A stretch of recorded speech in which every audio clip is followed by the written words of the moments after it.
Hi friends, it's Jessica with Portland Life, and today we're going to be talking all about closing costs. Last week we talked about closing costs that relate to selling a home, but this week we're going to talk about closing costs as it relates to buying a home. Most buyers are aware that they need to save up for a down payment and that they need to pay for inspections, but not everyone realizes that there's also a bunch of fees that you need to budget for.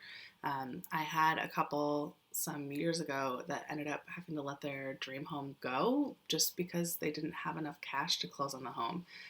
All of that could have been avoided if they'd known that they needed to budget an extra 3% of their purchase price so that they could afford their new home.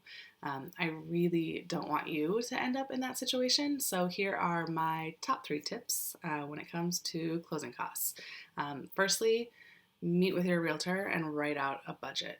Depending on the time of year, you can expect to pay anywhere between 2 and 4% of the purchase price towards closing costs.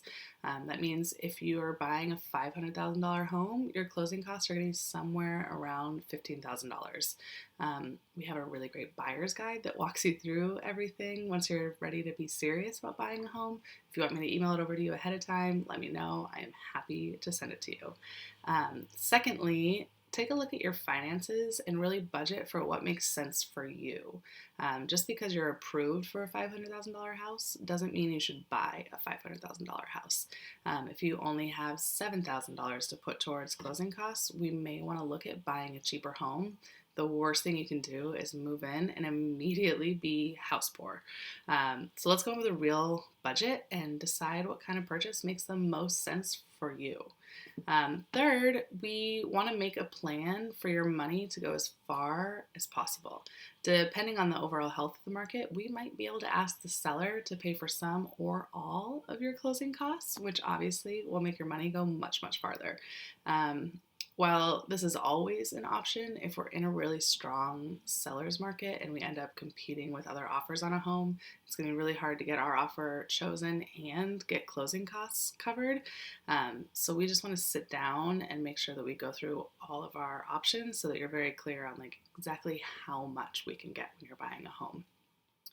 While closing costs aren't exactly a fun part of the real estate transaction, they are what get you your deed at the end of the day. So they're pretty important.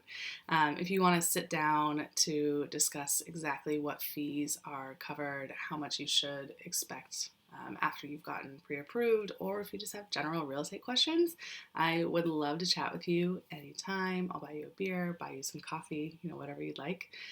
Make sure that you follow us on Facebook, Instagram, and YouTube so you stay up to date with what we're doing. And we also do a monthly events newsletter here in Portland. So if you want to sign up for that, let us know, and I'll talk to you soon. Bye.